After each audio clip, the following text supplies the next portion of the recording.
Lawyers, how you gotta show up in bunches.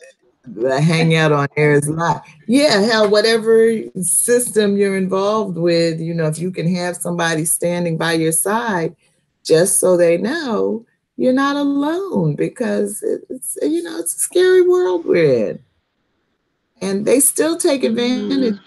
But I think they're a little bit quicker when nobody shows up for you.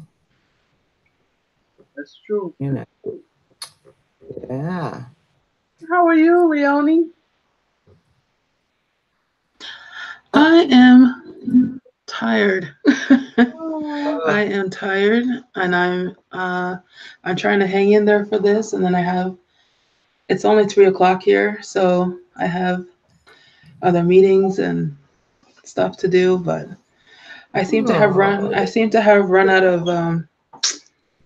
of runway early. I woke up really, really early this morning to talk about a trip to doing some work in Kenya. And I had a really early morning. So, yeah. Kenya. Wow. Yeah. Hopefully we will liven things up to the point that you can hold your I have no doubt that will happen. Now, Leonie, I know you know this, but this was like one of those African American chapters. This was like really focused on. I know. She zeroed in. Yeah. So, how are you all doing? How are you guys doing? Pretty good. I was telling Michelle I spent the day in criminal court. Oh, I shouldn't say that while we're live, but for a family member, and I just came home and felt like I needed a shower. The system is so broken. Oh, there's Georgette. Yeah. Hello. Hey, lady. Hey, Georgette. How are you? Hey. Wow, Kim, you really inspired Michelle. I clicked on my email. I just looked at him like, whoa, wait. Oh, and there's another one. Oh, and there's another one. I was like, this is the old Michelle is back.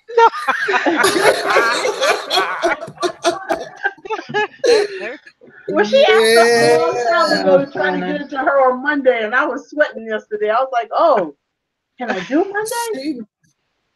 Kim, she sent the agenda last night, and I was actually too tired to work on it. So, but it was one of the first things I did when I got moving this morning, and it was so good. The agenda was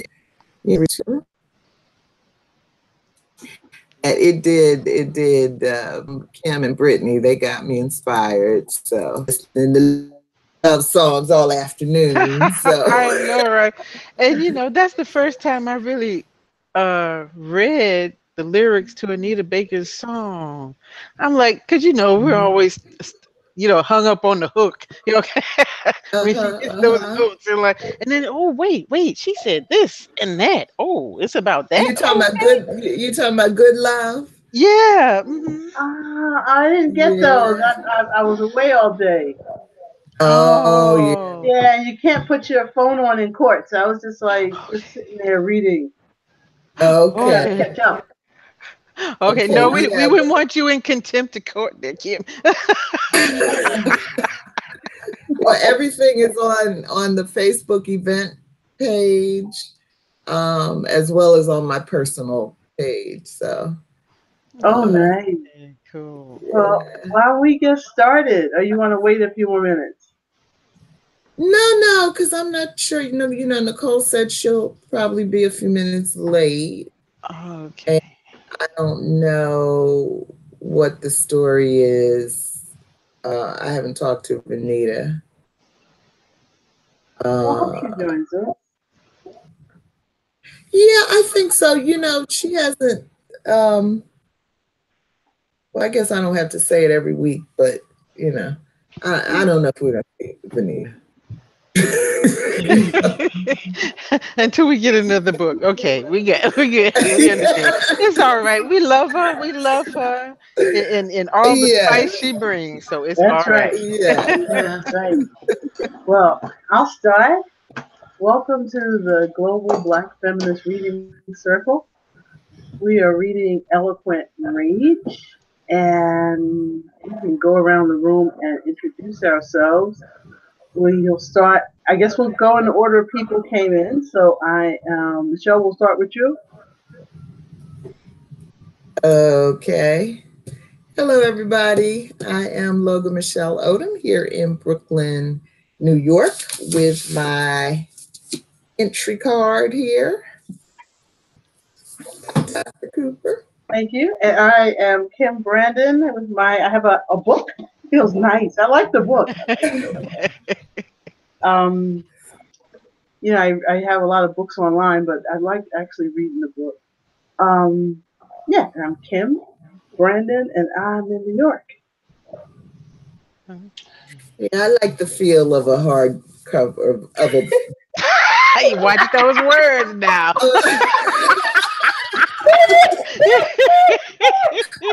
That stiff spine. Ooh. I couldn't help it. I'm sorry.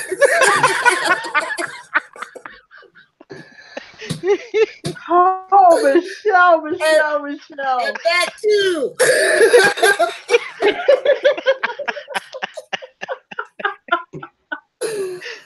Oh no! But it was the visual, Michelle. It was just like a hard cover.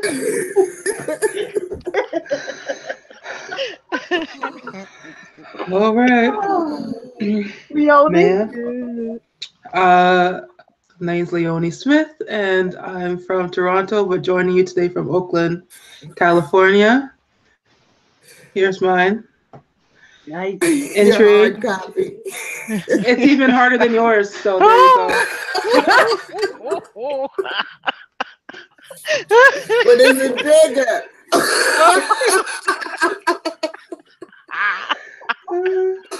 Oh my goodness. Okay, let me get this one out of the way so we can get off the hard copies.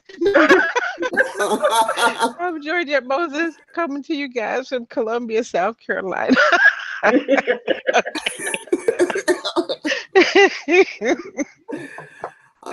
right. I'm gonna. Did I miss anything, Michelle? I'm gonna read this. If not, I'll read the summary. Just you can learn more about us on Facebook and Google and YouTube and that jazz. That's it.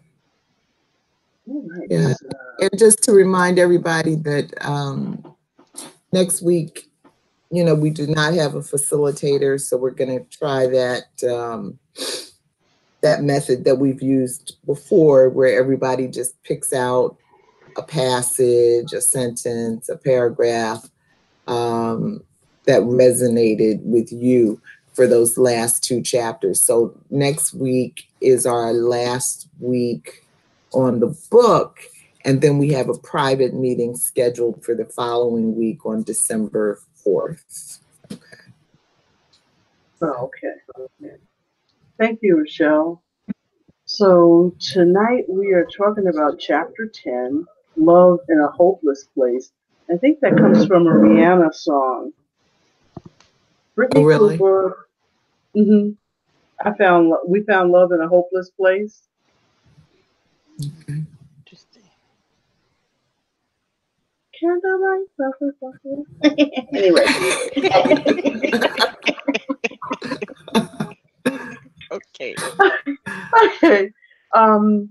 Brittney Cooper courageously bears all as she discusses the disconnect between her loving family members who encourage her to make herself more available to men and the possibility of having a baby, while she struggles with the limited possibilities for love, for being what she calls smart ugly.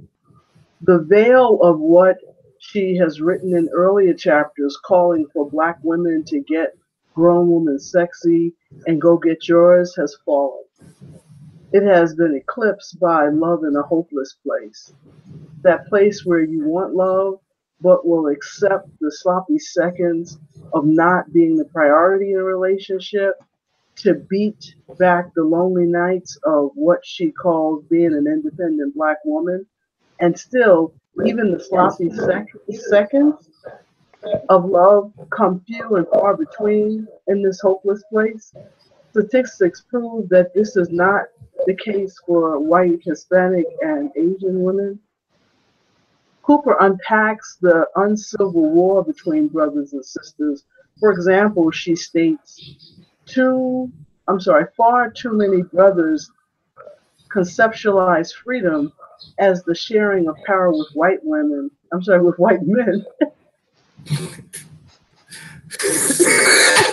Little Freudian. Oh my God.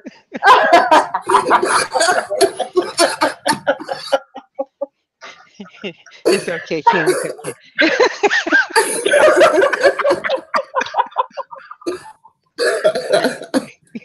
With white men, and every time a bid for power fails, it is the sisters who get shit upon and who are asked to pick up the broken pieces. Cooper shines a spotlight on Black male attitudes towards Black women, the impact of mass incarceration, and the cultural shifts from loving to hating and blaming sisters in popular music. She laments what happened to love songs and slow dancing. She ends the chapter rebuilding the hope in hopelessness by reminding us, given the hard realities that Black folks face in finding their way to one another, Black love is nothing if it is not simultaneously a conduit to Black joy. Find someone who will bring you joy, she says. All right. So there. So, hello there. Hi, Nicole. Did you want to introduce yourself? Yes, yes. Hi, can you all hear me? Yes. Okay. Yeah.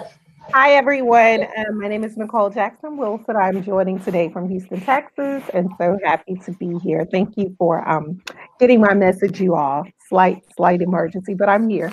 Glad to be here. Okay. Glad to see you. Yes. Okay. Mm-hmm. Does somebody want to volunteer to read the first question? I will. Oh, thank you. Okay. Cooper states that most brothers I encountered were deeply suspicious of independent women. Do you find this statement to be true in your encounters with brothers on any level? Oh, okay. I'm not sure. As I was reading that, I kind of so in a way, I know I wanted to kind of read against the grain. I had this impulse as I was reading that to kind of consider if this is a generational or intergenerational kind of conflict, because you know that a lot of Black men have grown up, their moms be very independent, and that's not to say that there's still not some kind of resentment, or that doesn't cause, or we cannot still talk about issues just because mom might have been independent, or a grandmother and so forth. Does not necessarily mean that that Black man is progressive and sees that in a positive way. What I will say there, I don't necessarily. So I think it's a both and. So I don't necessarily think it's that most brothers are like there's an issue with an independent woman. I want to frame it deeply suspicious of an independent woman. I think that when a man is engaging someone who can operate in and out of specific discourses that they're not necessarily accustomed to. So I can imagine, so like Cooper's discourses are very much oriented like women's studies and Africana and theory, and those kind of things that she's able to talk about that some men may not be comfortable or necessarily able to talk about. I think that's a problem. I also think that sometimes it's not necessarily that a woman is independent, but it's that how does he measure up? So is she, does being an independent woman mean she's making more money than he makes? That might be problematic. So not just that she's independent, that's fine, but that, oh, and you make more. Or that she's just, one of those, like a lot of Black women are, I'm not going to be bossed. And so, and sometimes that's an issue. So I think, in short, Cooper had a way of collapsing that to be suspicious of the independent, kind of how she framed it. I would have liked a deeper interrogation, but I recognize this is her voice, and largely based off of or on her experience.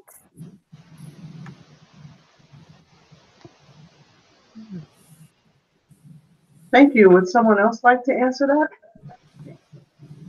that?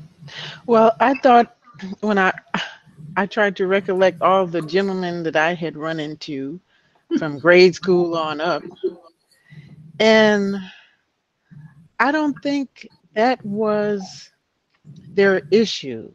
If they had an issue with an independent woman, so to speak, I think the different environments I was in, people were there to gain knowledge or skill, or they recognized that you were there because the particular job I had was male dominated. So if they saw you doing the same work they were doing, they gave you respect. So when she says deeply suspicious of independent women, it makes me think about who was she talking to, and what was it, what were they suspicious of? Were they suspicious that, oh, she talks the talk, but she just really wants a man to take care of her? Or is it, the idea that, okay, well, every woman, Black woman wants to be, a wife and a mother or a baby mama, is that the deep suspicion that they have? Or I like Nicole brought forth, I would have liked her to get, tell me what these brothers were telling you, besides the two that she in Howard, she said, told her she was unattractive because she had a voice, an intelligent voice, and then the one brother who was a feminist lover. he, he he was suspect because in the end he really wanted someone to give him the things that Black women or anyone really is looking for, supports it, someone who's supporting you. And and how she described him was, a little bit chauvinistic because she needed, with the Michelle piece, he thought Michelle Obama should have given up her job to support Barack. Well, sometimes you have to do it's tit for tat, and that's that couple's business. They know what they're going through. He was just looking from the outside in, and but back to what is the problem with independent women? What is the problem with independent women? Are you negative when you're showing your independence? Are you just living? I'm a human being. And then you take no mess. Okay. Now I'm thinking back to when I used to, from grade school through high school, walking down the streets, trying to get to school or the store, and brothers on the corner yell at you. Okay. And if you don't respond in some kind of way, then they call you names, right? So is that, part of this suspiciousness about women who aren't giving them the time of day? Is that their definition of an independent woman? You don't have time to, chat it up with a brother on the corner. What does that mean? What is that the definition of an independent woman to these guys that she's been interacting with? Because that hasn't really been my experience. Because I mean, if the dude is going to be suspicious of me, I don't have time for him. Okay, so just move on to the next one. Move on to the next one. Right, thank you. Thank you. I also think isn't it a matter of, I can't express this other than biblically, being equally yoked? Because I have some girlfriends who are just like, oh God, here comes Black Panther Kim again. You know, so, so I just think it's a matter of, are you interested in some of the same things? And if not, that maybe that's where some of the friction is. I have a friend who was with someone who was a vice president of a huge corporation, and when she passed away, he was a miserable guy. He was just miserable. And when she passed away, he's now dating somebody who he's far more experienced in a lot more things than she is, and he is so happy. It's like his whole personality has changed, that he's not trying to run and keep up with the other person. And this is me looking in, not that they've said that, but it just seems sometimes that you want to be with people who have similar mindsets. You know, so if you find yourself always reading and you're with somebody who's not a reader, that may be an issue. You know, so I don't know if it's always suspicion. I think it may just be that people are different, and I find that a lot. That I want to analyze everything, and there are people that just don't. It's just like, come on, lighten up. Just let's have a little more fun. Right. So I just think that there's a whole lot of room in there for to look at the individuals that you're talking about, as opposed to these big strokes with the brush. You know, that all brothers are like this. Yeah. And anybody else want to answer that before we move on? No, I agree, Kim. I would say pretty much the same thing. And Cooper touches on it from the angle of class differences. You know. And you know, I mean, when you're picking up brothers at Panera, you know, what you gonna get? Then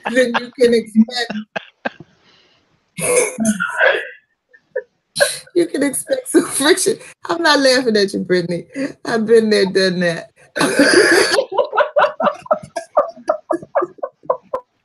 I understand, girl. But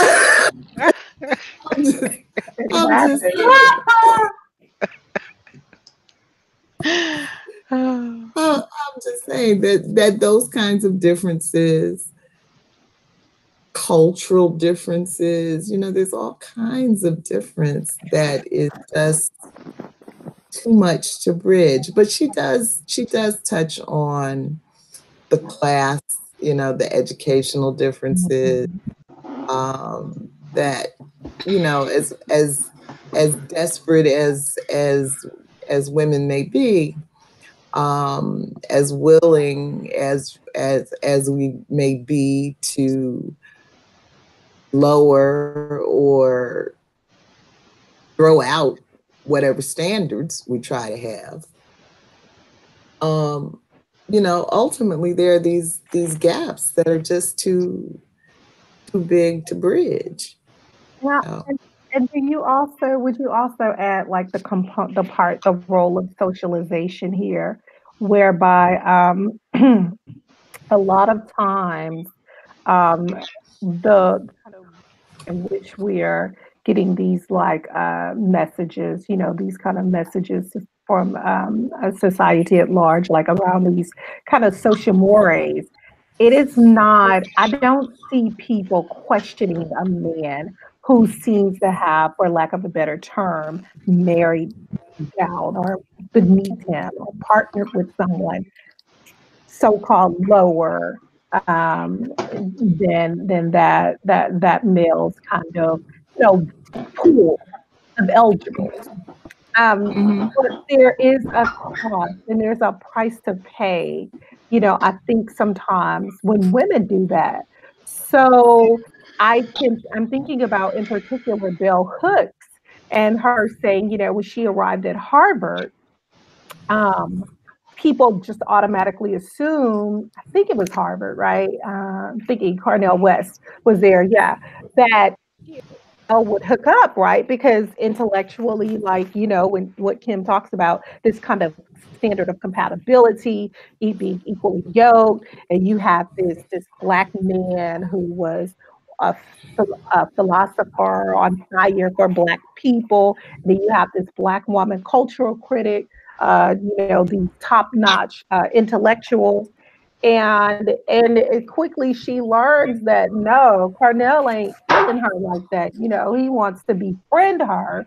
Cornell West even suggests to her, Belle, don't be so hard on me. And I can be your intellectual, the guy who, kind of that's intellectual stimulation.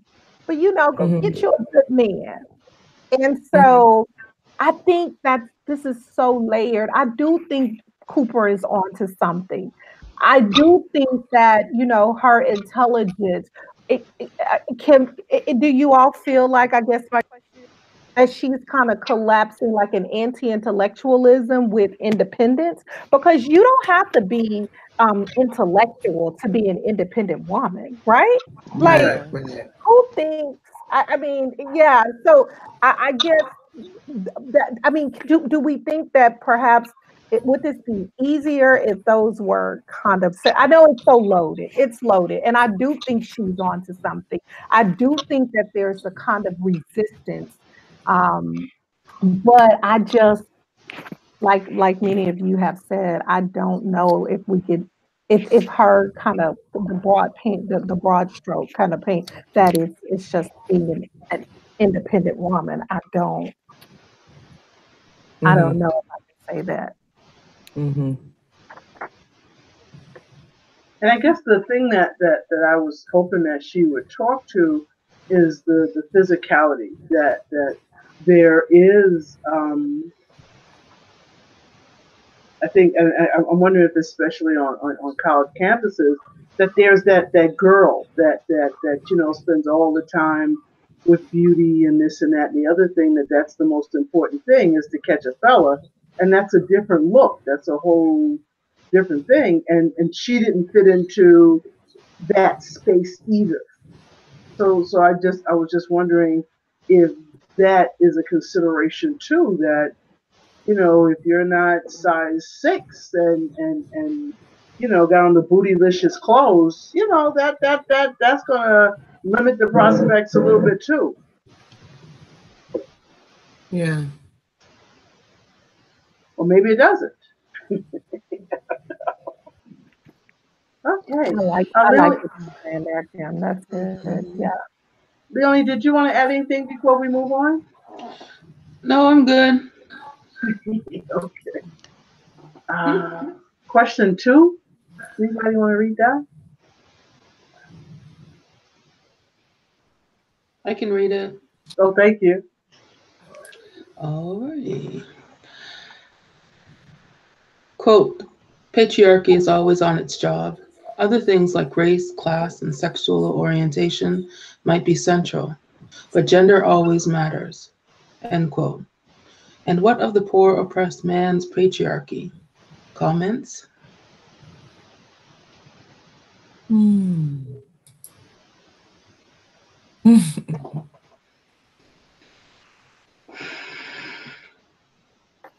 Kim, you came. I gotta use Beyonce's rhetoric. You came to slay. You wasn't playing with the questions today. Well, I mean, I think, what is it, second wave feminism that was in ascendancy when I was a young woman. And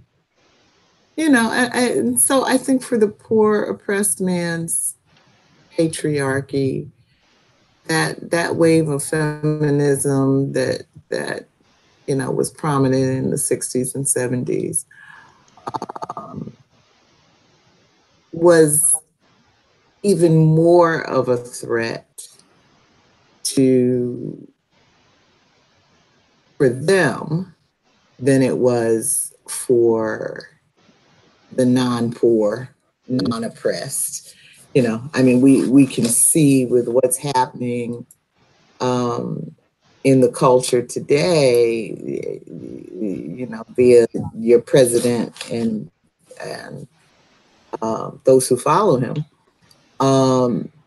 that there are apparently still quite a few men out there who are threatened by the idea of equality with women.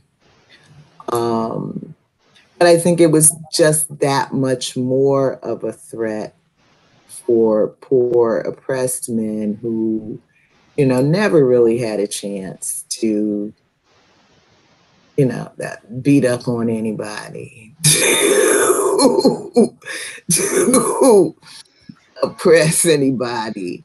And, it seems to be the goal, if you're in this society, to whether you're a poor man, moving up the economic ladder, or whether you're a woman moving toward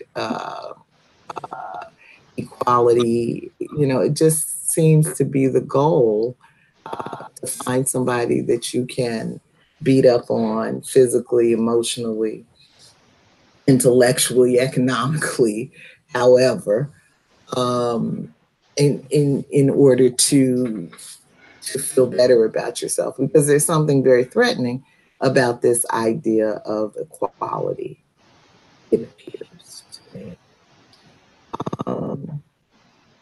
So yeah,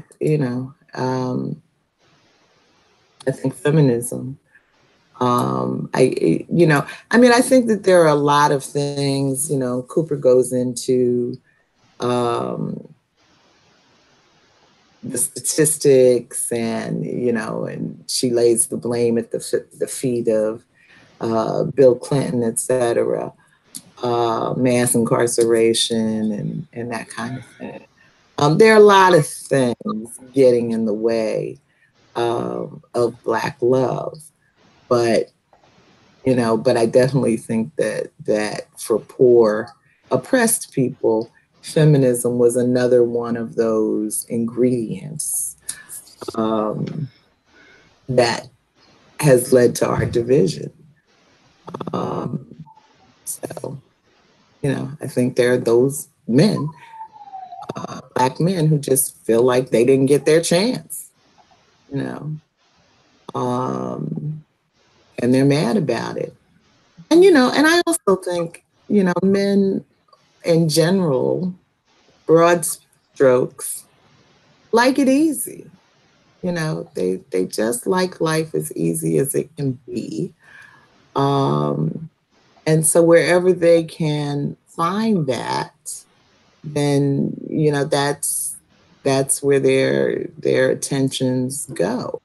When you think about those numbers that we talked about previously, sort of the economic differences between Blacks and whites, so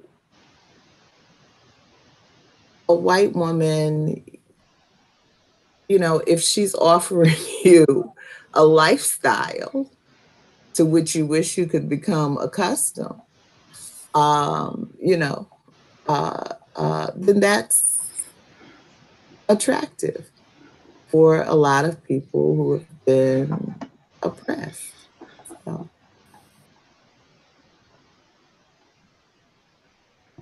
Me. Anyone else?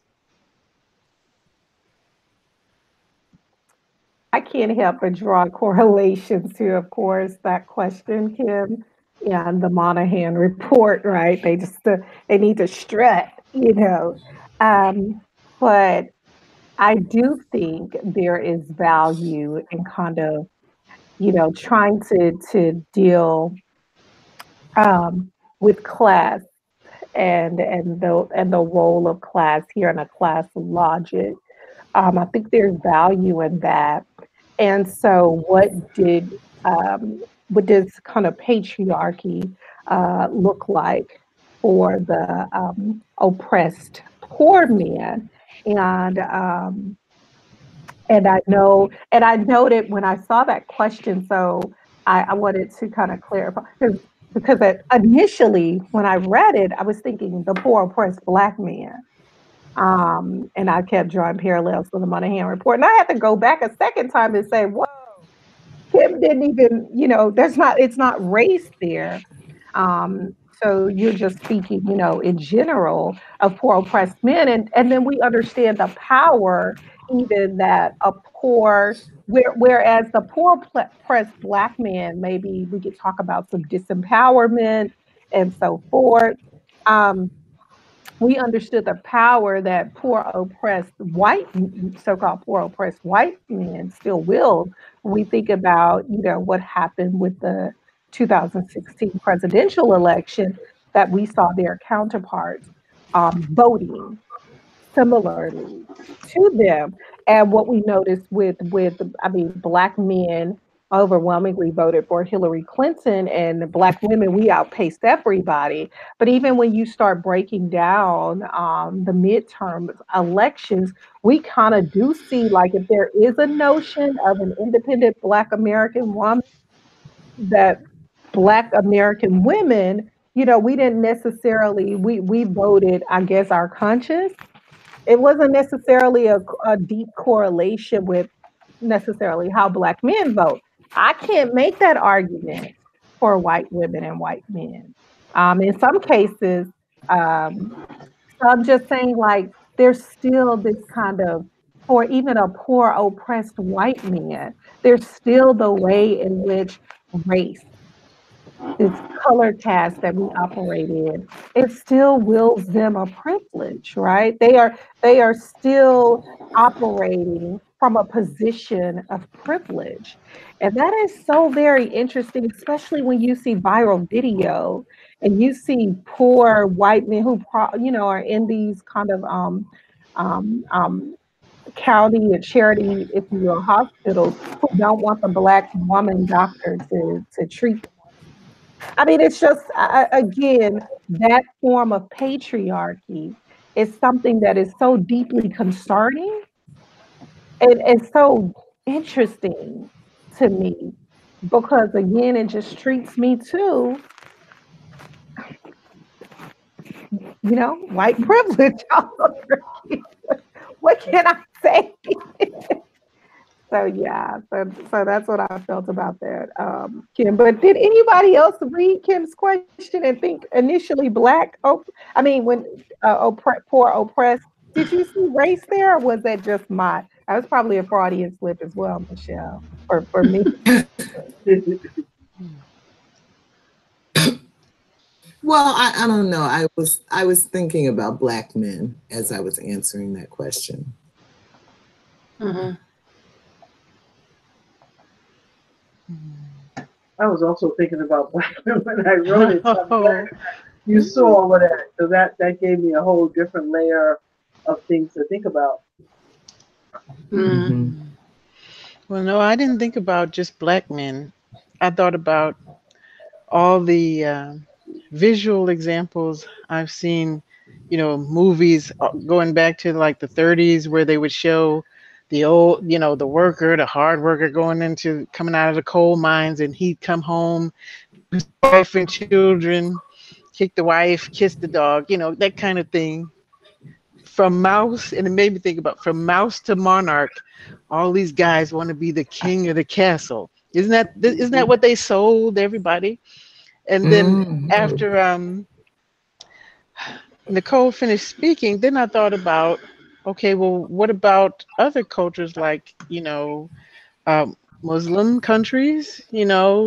Doesn't matter how much money they make, the wife and the child, especially the female child, is always on the bottom. And Jewish cultures, fundamental Judaism, if the woman is on her cycle, you better not be in the kitchen cooking. It's just simple things like that that have been ingrained into the whole culture to denigrate a whole half of, half of your society, and then raise your children up into this, believing, well, this is the way it's supposed to be. This is the natural order of things. Is it really? And it just begs people to, take a look at, how am I living my life? What am I using to guide my life here? So yeah, that was a deep question. That was definitely one to think about. Mm-hmm. Well, thank you, Dio. Any other comments before we move on? Okay. Who would like to read question 3?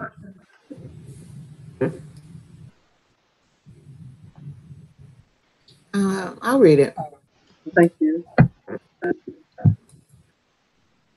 Did you find that writing this chapter helped Cooper explain the hopeless place to her mother and aunts? And what is your or close friends' experience with love in a hopeless place? Are you available to share openly about it?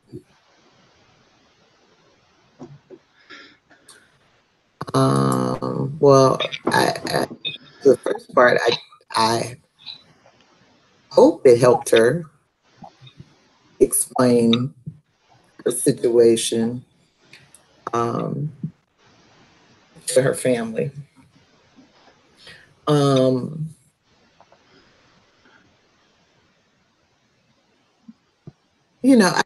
Again, and I've said it before, but I have to say it again. I think Brittney Cooper is extraordinarily courageous in her honesty. And, I agree, Kim, this chapter doesn't speak to every aspect of love and relationships and Black love. But what it does speak to, I think helps give license and courage to other women to talk honestly about, whatever it is they're experiencing. So I think that's important, we haven't gotten to talking about healing rage, but I think, a lot of the rage, that we're feeling as women, a lot of it is connected to how we're managing our love lives. And I think that we do need to find ways to process that. I probably shouldn't say it on the air, but you know me, that doesn't stop me. I was saying to Kim, before we went on the air that I have an urge to say to Nicole and Vanita, who are the 2 married women in our little group, the 2 out of the 6 of us, that, y'all are gonna need to let us carry this conversation, because anybody is getting dick down on a regular does not Oh my God. does not know the kind of challenges we're dealing with.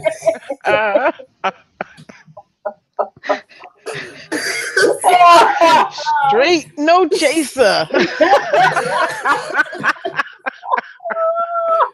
So, Okay. Brittney, Okay. Kim brought it today. Yes. Brittney laid it out there. And I don't, as honest as I am, I don't know if I could be as honest as she is, Kim, in sharing, she talks in the beginning about how could she possibly explain to her grandmother that nobody wanted her, you know, or that was her perception. You know, and so for me, I remember at one point my mother asking me why, what was it? Why did I insist on dating men who were beneath me?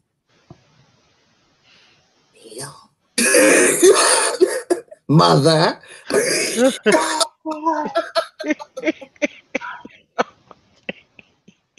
a pool of fish.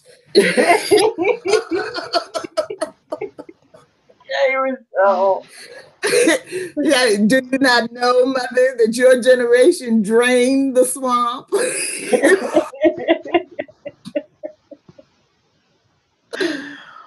No, but it, you know, but it really, I really did come along in an era where things were getting, you know, pretty bad.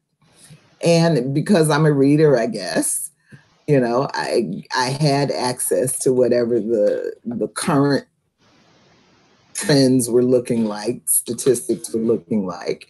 And, you know, so it's been looking hopeless for a long time. And so, you know, so kind of after I went through my period of dating men who were beneath me, you know, you know, reaching right down there in the pits of hell, Kim, grabbing them off. I got the visual.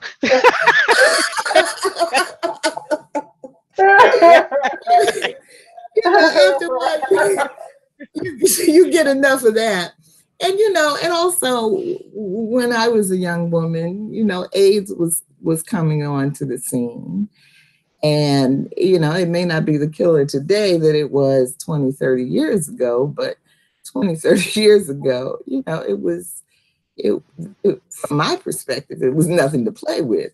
Again, I'm a reader, always have been, and, you know, and so I always had an awareness as that scourge was, you know, running through the earth.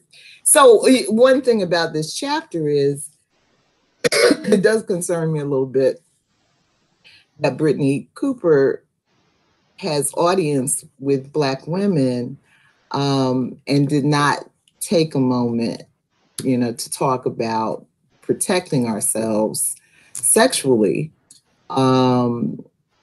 when, you know, when we know that those statistics are not looking good for us, particularly in the South. So, you know, but somebody said earlier, this is her voice, her book. So for me, that kind of a thing was really, I felt like, you know, I've been playing love songs all day long. So not all day long, but all afternoon. And when I was a young woman, Phyllis Hyman killed herself. And I don't remember what the gossip was at the time, but I remember that what I perceived from being a lover of her music was that if you don't get a grip on yourself, this love thing, this need for love, this cultural immersion and conditioning that we all go through can kill you. And, you know, and I've always been a very sensitive person, you know, along the lines of Phyllis Hyman. And so I felt like for me, it was important that I tried to get a grip on myself. So for a long time, I've told you all this before, I think I stopped listening to those love songs. And I listened to jazz, I listened to new age, I listened to anything that didn't have words in it, because I wanted to get a grip on myself and find out for myself who I really am and what I really want, without all of these external messages telling me what I should want, and then leaving me feeling desperate and hopeless when I can't figure out how to get it. So that's one thing that I did. Another thing that I did at a certain point was went on the celibacy path. And so, I think there are a lot of things you can do, and I think nobody can tell you what to do, that we all kind of have to figure it out for ourselves. But we are in a hopeless place. And so whether or not you decide that you're going to compete to be the winner of that, whatever it is, 50% or 25%, whatever it is, of woman who, wins that coveted Black man, or you're going to go the gay road, or the celibacy road, or, whatever. But I think whatever you choose, we can't live in this hopelessness that it really is emotionally and spiritually threatening. And we have to get a handle on that as individuals. And I don't think Brittney's there yet, but she's young, still. And she's still dealing with that biological clock thing, which is enough to kill a woman. But, for her, I hope that she'll get there. For me, I have gotten to a place of peace in my life that I think I couldn't have if I were on that road of trying to get a man. Thanks, Michelle. Who's next?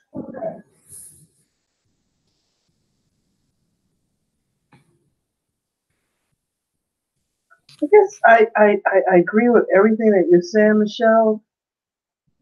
I just feel for young women who are coming up now, because I think there were more people to date when I was in my 20s than I see now. It just seems like mass incarceration, it's like it's a generation in, and it's far worse now. And so when you hear things like choose me, just choose me, like when you hear young women just feel like, just choose me, I'll do anything. And that relates to that other question of what's, in terms of patriarchy and the oppressed man and the poor man, it seems like if women aren't using their sexuality to keep a man, it's like that gives men a whole other sense of power. That all of a sudden you have to be like this entertainment, to be in a relationship, and there's no holding hands in it, and there's no love songs in it. So this hopeless place feels worse than the hopeless place that I might experience, because it just feels like not only you got to put out, but you got to entertain people just so that you can feel like you're a part of some standard. And Right. that does not include getting your emotional needs met. Right. And so if there is, for us, a 30% of people who are in relationships, I wonder what quality relationship percentages are for younger women who are in their 20s now, and what that does to them getting a grip and keeping a grip on themselves when this is the point where you want to be out dating or finding somebody that you might want to spend the rest of your life with. Right. Right.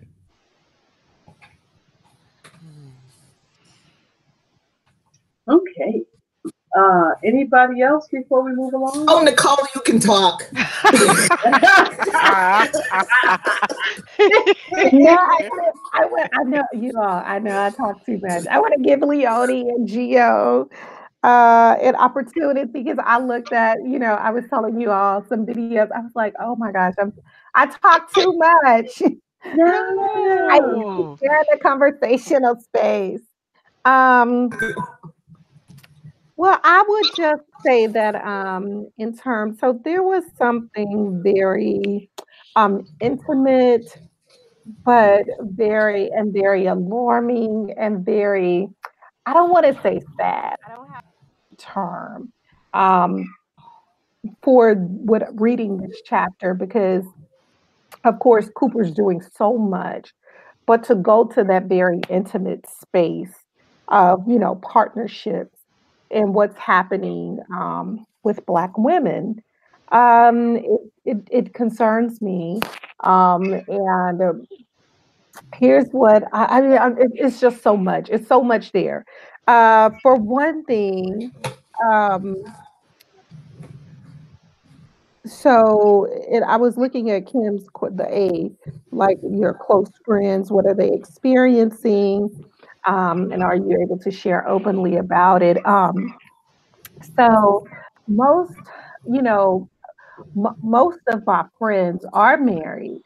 And I'm wondering, like, but I do see some dysfunction, still there. So even, marriage is not a guarantee to get to, this place of fulfillment or a space of fulfillment, right? Because like Yeah, Cooper said, we gotta start having conversations about emotional intimacy. That, yeah. that's beyond having a body in a bed with you. Mm-hmm. Can you hold space for me? Can you how what are the limits of your support? Um, can you? I'm thinking about Bell Hooks and Cornell West when he's saying I can be your kind of I can stimulate you intellectually. Well, what is it about Bell and you're on equal footing with her that makes you not want to stimulate her emotionally, that makes you not want that kind of intimacy with her? So these are complex issues. But I guess because I am a Southern Black woman who has also been raised in a Christian Black patriarchal Christian church and under those norms, I was wondering how much of this is also kind of, what going through is attributed to that. Because now, let me say this, once I got free, married or not, I'm a big believer and advocate of go get you some, married or not, because you it's there's we it's a beautiful thing.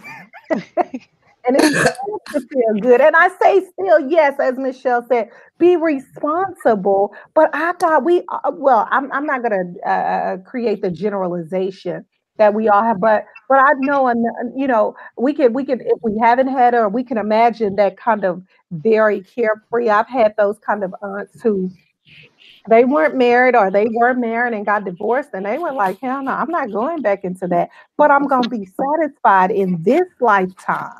I'm gonna get me some. I've been watching. I'm friends with. I mean, not friends. I follow people on Facebook, and Candace, Oh, has Candace Bimbo. She was at Princeton doing a PhD. She is no longer in the program. Women's studies. She teaches. And also she was studying to become a theologian. But people in the church are mad at the Black church, especially because she's like, she has red lip theology, and she's like, I'm a Christian woman. She just had an article come out, and she's like, yeah, I'm a Christian woman, I love God, and I'm still gonna spread the You know, I'm and sorry, you still on what? she was saying, you know, I'm a Christian woman, Black Christian woman. I love God, and I'm still gonna spread these legs and have sex. You know, and whatever she's gonna be in. So I'm thinking about. I like, you know, activists, Black women, and the pleasure principles, and a pleasure as a praxis, like Adrienne. I think she's Adrienne Marie Brown, right? I think that's her name, but I still say Black women, like we attend to financially supporting ourselves, like we attend to creating those kinds of spaces where we can get emotional support. We got to create these spaces for our pleasure as well. Um, because let me tell you, I just know, you know, when a sister has had her some good loving, and it's not all about that. But I'm just saying that if that's what you need and if that's what you desire and that's what you want, I don't really understand why, why one can't have that. And a few weeks ago, I do remember Benita saying something to us that is perhaps something center once we finish this book. It's our reluctance to date outside of the race. Our reluctance, you know, overwhelmingly to look beyond Black men. Can I? Um, Oh yeah. yeah. So, and I know I've made my joke, like I've said, the reason, you know, I don't want to be explaining why I wear my scarf at night or my bonnet or whatever, why I'm tying up my hair at night to anybody. But I don't know. Maybe we do need to have conversations about that. And then again, there are, you know, I mean, there are possibilities of partnerships. I'm just saying, I'm all for Well, centering Black women partnered in whatever fashion, whatever way they feel they want to and need to be partnered. Okay, now I'm talking too much. I'm like, mhm. go ahead, Oh, Michelle. No, it's all right. It's all right. Oh, all right. I of course have heard 1,000 times. Um, you know, and I where she's coming from, and I think level she's right. And what she's saying is, you know, if you can't find a Black man, if you know Black men don't want you, if whatever, um, kinds of, this is probably a quote, there's all kinds of men in the world, you know, all kinds of brown men in the world. Um, but, you know, again, as we talked about earlier, there are some differences that are not impossible, but are a level of challenge that everybody doesn't want to deal with. Cultural differences, for example, you know, just a Southern person versus a Northern person is a cultural uh, uh, gulf going on there that, you know, you may be able to work it out, you may not. And so I think it's easy to say go find somebody else, but I don't know that that is in itself so easy to do. And also, I think that um, that there are some women like myself who recognize that as an option, as an avenue, um, but really want, if I'm gonna have a man, then my preference really is for it to be a Black man. I am one of those women, and I think I'm not alone, you know, who still have in my DNA trauma from those years of rape. Back on the plantation, I ain't one to forgive and forget. Now other folks ready to go move on, and I God bless you. You know, I don't have any problem with it, but I'm saying that for some women, it's just not a road we even want to go down. But I also wonder, thank you, Michelle. I also wonder about this assumption that these relationships outside the race are being turned down. That there are people waiting online and we're saying, no, not you, no, not you, no, not you, no, not you. And I don't think that's the case. Well, that's the case. Well, I don't either, Kim. Well, what I'm actually research that I read an article that says that when we talk about partnering that and preference, and desire to go outside of the race, that overwhelmingly Black women were that was the popular that demographic who said no. You had so many more Black men who were willing. You had other races, genders combined, but overwhelmingly, we were at the top saying, no, that's not what we want. And so that's what I'm referencing. That has that needle move. Now, this article, I accessed this maybe 2 or 3 years ago. So I'm wondering, within 2 or 3 years, and then look at the role of media. Now that you start seeing Black women, and it's still scantily done. Don't get me wrong. It's still, it's not without criticism when I think about roles like Scandal and How to Get Away with Murder, and the desired Black woman, or the Black woman that the white man desires. And generally, we're still talking about kind of that, what Hortense Spillers calls concubinage, still. But I'm wondering, has the needle moved? If this research were done, today, tomorrow, a year from now, would Black women still have that top spot? That is alarming. That was alarming for me, especially when you compared the numbers, when brothers like, hell yeah, but and you had these Black women who were holding that position saying, no, we don't want to go over, we don't want to date outside Black men. And again, and like you're saying, Michelle, it is a choice. It's cultural, absolutely. But also, what how do I get to a happy medium when I put those two stats together? Is basically, what I'm thinking through. That here's one where Black women are saying, no way, Jose.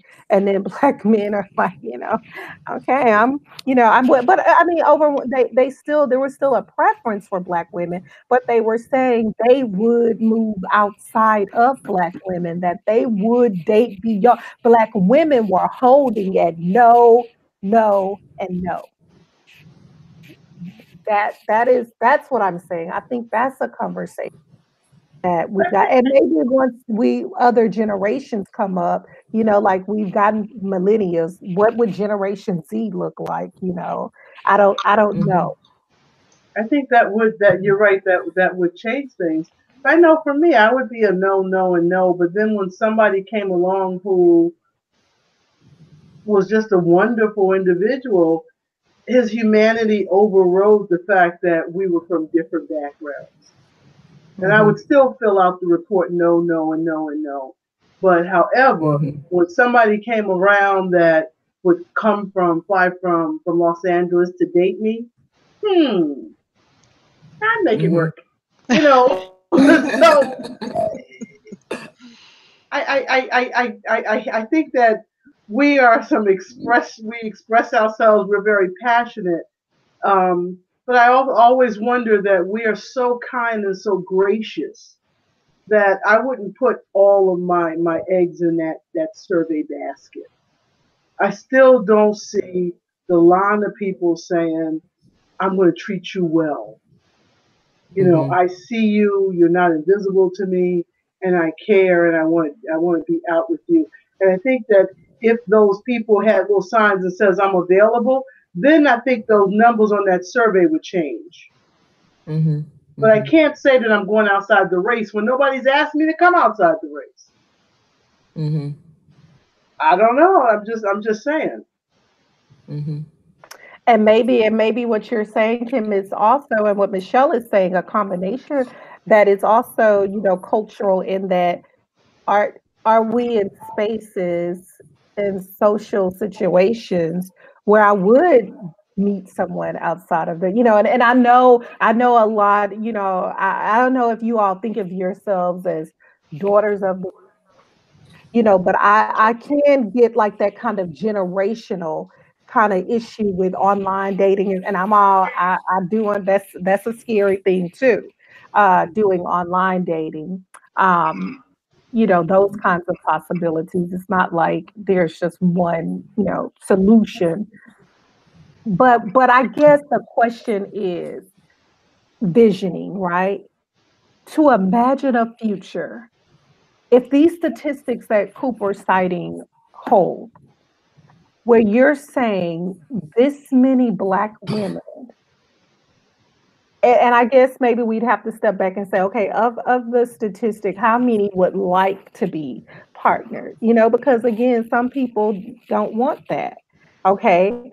But what happens, I think that's what's heartbreaking and heart-wrenching for me, to say, okay, so what happens when people come, I've done the career thing, I've done this, as Cooper's saying, I've done that, and this has not, manifested.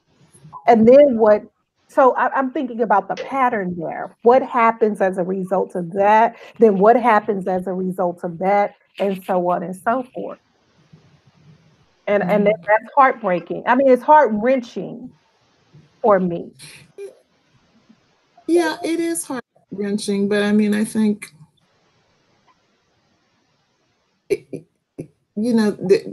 again, and that's why I talk about the power of the music. There are all kinds of things. Maybe you dreamed of being Michelle Obama. Maybe you wish you were Barack Obama. Or had those kinds of experiences. Maybe you wish you had Oprah's money. There are all kinds of things that we may want desperately and will live a lifetime and never have. And so, but you still have to live. You still have to find, another way. And so, Cooper kept saying, things like, I hope you're not going to take back my, my feminist, my feminist card. But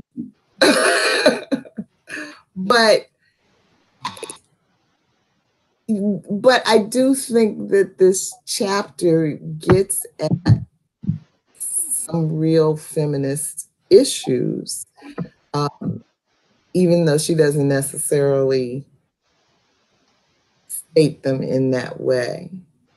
But so, for example,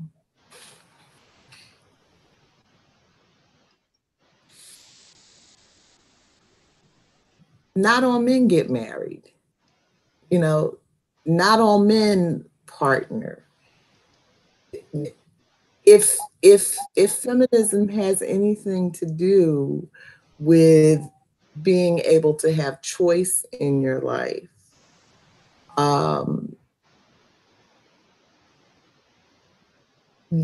then can we honestly posit that the life of a single woman has value, is a worthy endeavor in itself, that knowing yourself, developing yourself is a life worth living?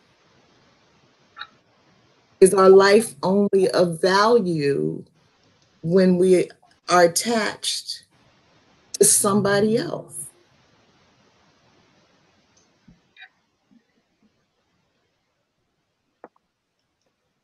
Yeah, that's a great question. And I would just add, Michelle, I think when you say like locating the feminism in this chapter, but I think we would have to add a modifier. Now, this is Black feminism because white feminists are not Don't have this doing problem. this, right. And some of it, we can't have this conversation without, again, structural oppression. The ways in which, I was just reading Christina Sharp's In the Wake, and even just you look at death and dying in our communities. I mean, there's so much that structural oppression causes for us. Mhm. But then too, I like what you're saying. Okay, so it's one thing to talk about what a woman desires and what a woman wants, and then living a healthy a life that is I don't know a better word than healthy, emotionally, just what one needs there. I can say too that there is kind of sometimes this slip, if you will, or a pivot, shall I say, to say, well, and then we survived slave, and then look at, such and such generation, and look at how many Black men and women were married there. But I wouldn't want to live that. I don't want to live what my grandmother lived. I can't be with a man who got a whole nother family, 2 or 3 blocks from me and stay because my very survival Mm. financially she couldn't work. She had to do so we gotta undo some stuff when we stack these statistics in the first place. Because how many women in that generation wanted out and couldn't leave, Right, right? right. So it's so I don't it's so much like unraveling here that Mhm. we would have to do. And then, I don't know if you all saw that meme on Facebook. I've seen it circulated.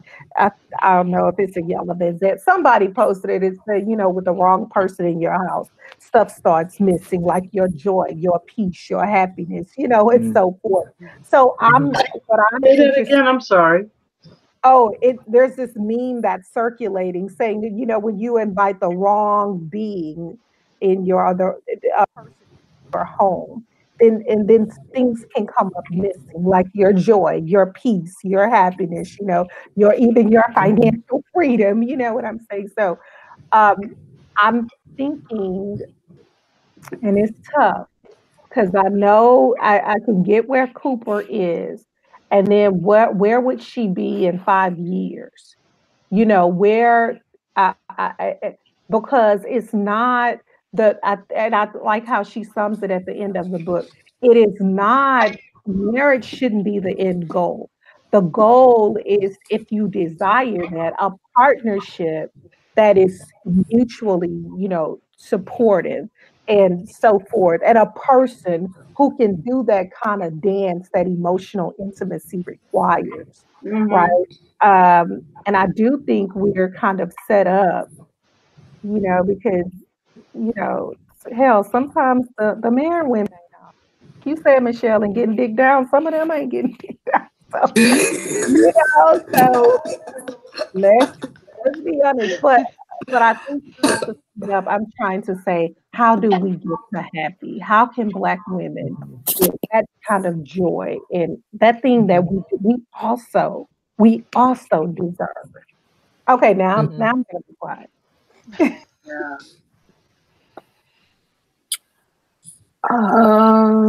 So I've been quiet, Uh oh. Yes. and Come on, Leonie. mostly because I can say that I probably reject most of the notions that are attached to marriage and what it means to be a woman. I just it's not for me. And so what for me, the life that I'm living now is a life that I want to be living. And it took a long time to get there because there's all that trauma, all that shit that you have to deal with to kind of get to that place. And it's still there, but it's there with company of the kind of company of my liberation, I guess. And so I think I've never been interested in the pursuit of marriage. I've never wanted children. I've always just wanted to, well, like I said, my two things that are most important to me are freedom and choice. And I'm in a place in my life now where I don't make any choice that isn't about moving those two agendas forward. Like nothing.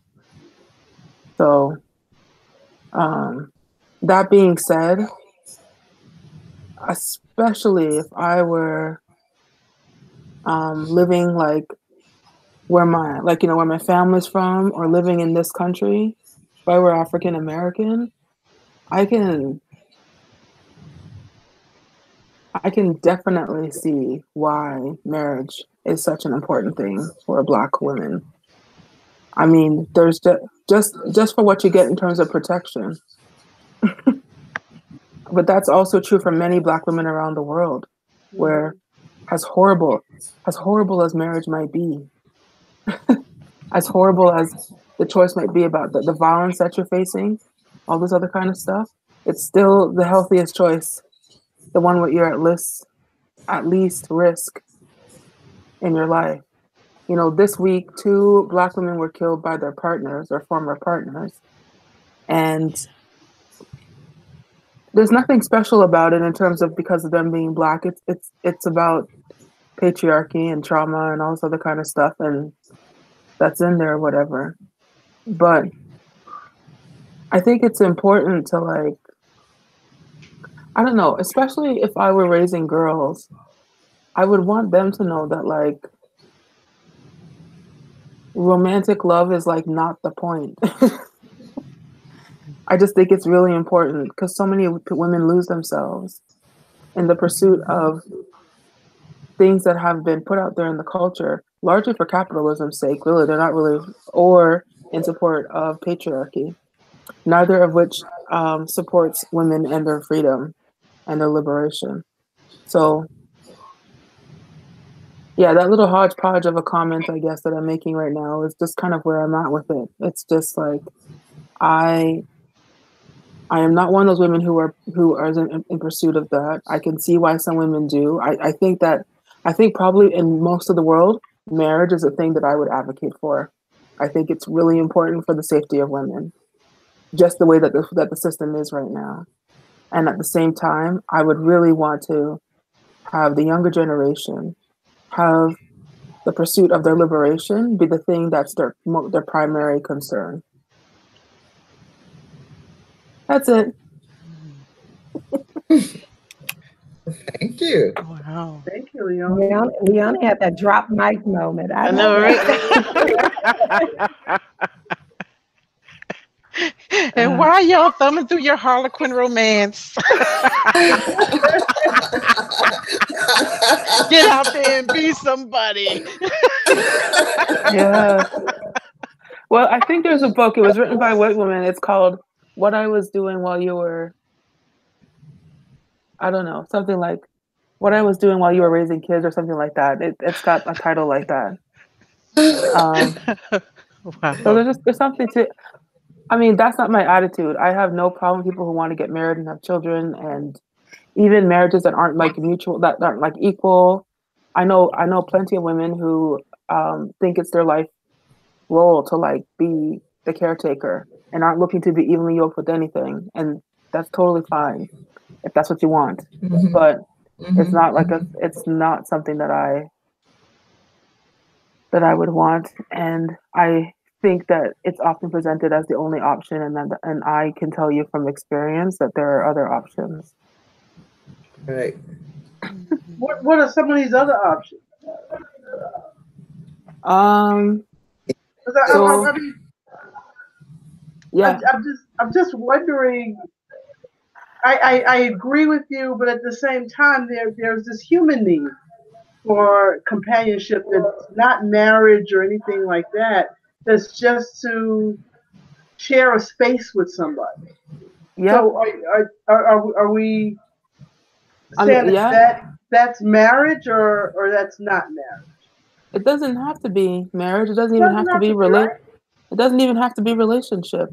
It doesn't have to last for more than an hour. It does. It can, or it can last for 60 years. There's more than one option. Lots of That's people right. are doing other things. Like, I'm not like into polyamory, but lots of people are. And,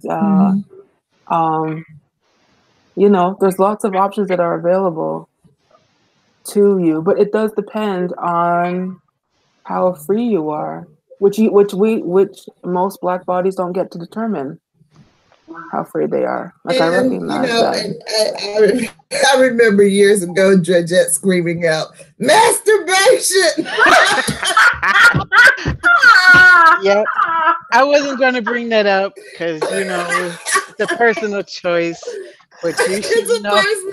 It's a personal choice, but it is empowering in the sense that it can knock the edge off and allow you a moment to make better decisions. So that you're not having to go down into the bowels of the swamp to pick a boy up, They can knock that edge off so you can kind of think about what you're doing. Is that right, Georgette? Yeah, that sounds about right. That's politically correct.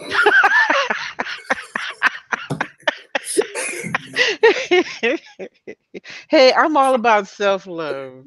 And that's part of it. Okay. You can't learn how to love someone else unless you learn how to love yourself first. You won't even know what to look for.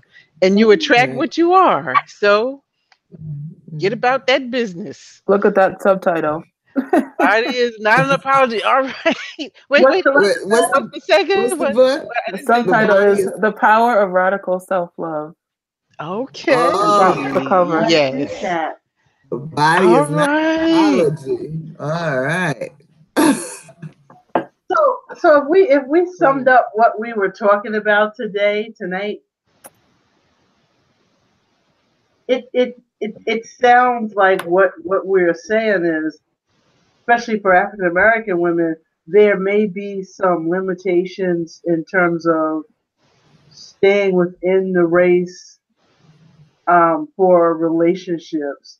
But then we're also saying, I think Nicole was saying that, you also have to look at separating out the sex from good sex from relationship. That's an option. Another option that Leonie was saying was that this whole freedom that you just can look at different options more maturely and see what works for you at that moment. And then in some places, marriage is something that you need for safety. But it also feels like self-love and, as Michelle says, getting a grip and holding on to your self-identity is extremely important. And if all that doesn't work, masturbate. No, I'm joking. I did the whole part with the joke.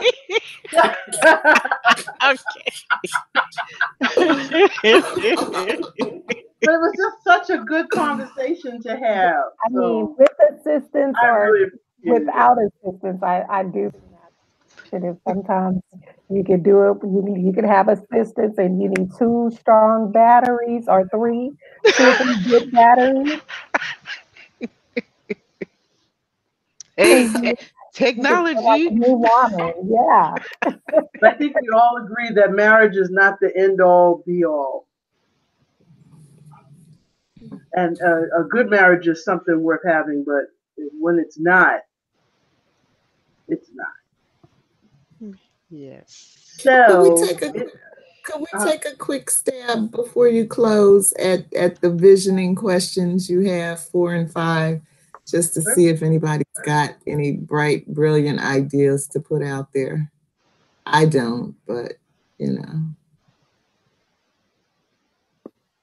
I think for me, I'm very concerned with the music. I'm so concerned that we don't seem to have a separation between adulthood and childhood. So sometimes when we put out music of, put it in your mouth and all of this stuff, we're talking to our children. And if we're already in busted relationships, that just means that we're going to carry this over. So I always wonder, how can we separate a good hook and leave it in the adult world as opposed to the world of our young pre-adolescents kids? Because I remember my family, we used to listen to, Red Fox and all of these, off-colored albums and stuff. But there was a point where they thought the kids were asleep, or those things weren't mixed in. We had the Jackson 5 and other things to listen to. So I just wonder how we separate and let our children be children until it's time for them to emotionally mature enough to think about what sex is and what sex isn't, and what building relationships are. Because if we're all talking about sex all the time and not intimacy, then our children are going to just be starved of intimacy. Mm-hmm, mm-hmm, mm-hmm. So my seed is to find a way to allow childhood to be childhood and to protect that. May we water it. May it flourish. Mm-hmm. I definitely understand your sentiments, Kim, because I'm kind of straddling that line. Like, on the one hand, I speak of that often, that I feel like my daughters daily robbed of their girlhoods.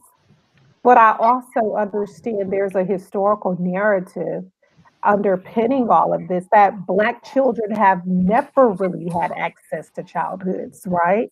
So it is so problematic to think about. But if we really think about what the archives of slavery reveal to us, some 7 or 8 year old Black girl was in some grown white man's bed, Mm-hmm. or some. So what we know is that childhood has always already been denied Black children. And that's not to say that we shouldn't work on revising that. I get that.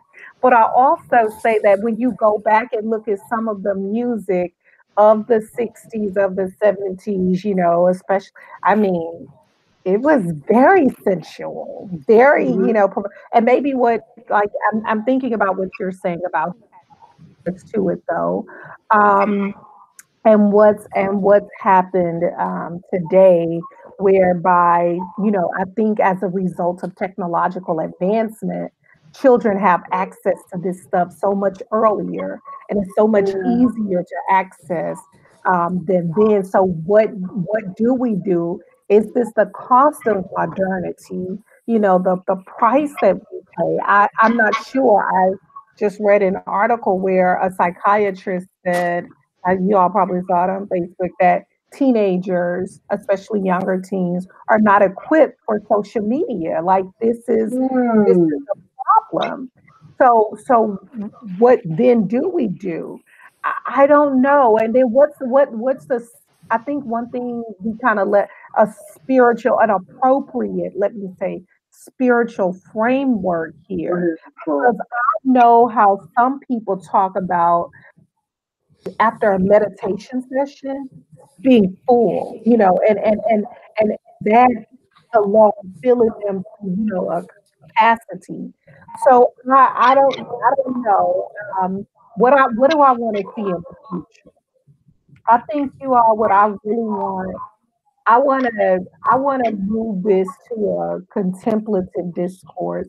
I want to see Black people get to, but I don't know. I can't mandate what the spiritual practice is going to be, but I want them to a centering spiritually that is going to then shift the currents of the music shift the ways in which we are in community with each other, and so forth. I keep thinking about what Erica Badu said, you know, in one of her songs, you know, you got to change jobs and you got to change gods. I really want, I want to get to, I don't know, in the future, a spiritual framework, a spiritual practice that's going to leave us better off than we are now. So that would be my piece. I like that. Goodbye, Leonie. We saw your message. Leonie had to leave us. You know, I love what you said about the music, Kim, and really for me the music is, you know, where Cooper is naming, you know, mass incarceration and you know, just all of these structural kinds of things that get in the way. Those of us in our age range, we saw that change over from the love songs to the hate songs. And, you know, and that wasn't by accident. Nope. You know, there's real structure behind what songs get made, songs get promoted, and what agenda is behind those decisions. That's right. And so music, you know, is really very powerful. All kinds of media is very, very powerful. You know, people who advertise, they don't spend the millions and millions and millions of dollars that they spend to get in front of you for 10 seconds if they didn't have all the science in the world to let them know that's all they need. Just give me a few seconds inside your head and I will fuck you royally. Yep. So, you know, so one of the seeds is that, you know, I hope our children will come to really understand the power of the media and the power that we have as individuals to make choices, because there's loads of stuff out there, you know, and we can choose to turn some of this stuff off. We can choose to expose ourselves to different kinds of things. But you know, I've had I don't know 1,000 occasions in my life where I've had to try to understand why someone who, you know, we talk about 6 degrees of separation, but somebody that might have been 1 degree, somebody that might have been very similarly situated to me, why it's so difficult for us to understand each other. Like, you know, we talk about Black feminism and white feminism. We're all women, but just because we're women doesn't mean we all understand the same things, because we're not all having the exact same experiences. You know, why is it Black men and Black women who came through slavery and Jim Crow and all of that together, you know, why is it that the minute we had a chance to get away from each other, we took it, we ran? You know, why is it that you can't anticipate that a Black man will automatically understand the rage and the anger of a Black woman? He might, but he also might not, you know? And so what I'm saying is, I think as much as we have in common as human beings, there are also these differences, these different paths, these different journeys that we're on that make it difficult to really see through somebody else's eyes, unless you just happen to be one of those rare empathic people that can do that. And so what I'm saying is, I think Black women being positioned as usual, as the only ones here in America facing these kinds of dismal love prospects. You know, we're on a path that nobody else can actually claim right now. And so that means we're going to get someplace first. We're going to get to a destination, and we will be there first. You go ahead. That's always the way it is, right? That's the way it's been since antiquity. We get there first. And so part of what I think some of us are learning on this path is how to be independent, you know, is how to take care of ourselves. And so that is a seed that I hope will grow in the community over the next 500 years, because at some level, we're going to have to pull away from this Western culture, from so many aspects of this Western culture, if we hope to survive at all. Yes. Yeah. Thank you, Michelle. Yes. Well said. Well said. Gio, did you want to add anything?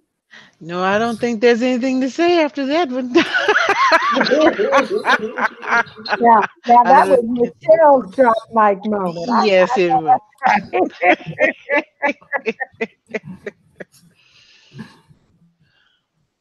Well, Okay, thank you so much. Yes, Kim, wonderful, wonderful question. Great Yes. facilitation. And next Thank week, you. we're just going to discuss just choosing passages, right? For the, Right, next week, Right. choosing passages from the last two chapters, Favor Ain't Fair and Joy. okay, great. That's on November 27th. And then the following week, we have a private Thanksgiving. Kim, these were Thank fabulous. you. Thank you. Yes, Happy they were. Thanksgiving.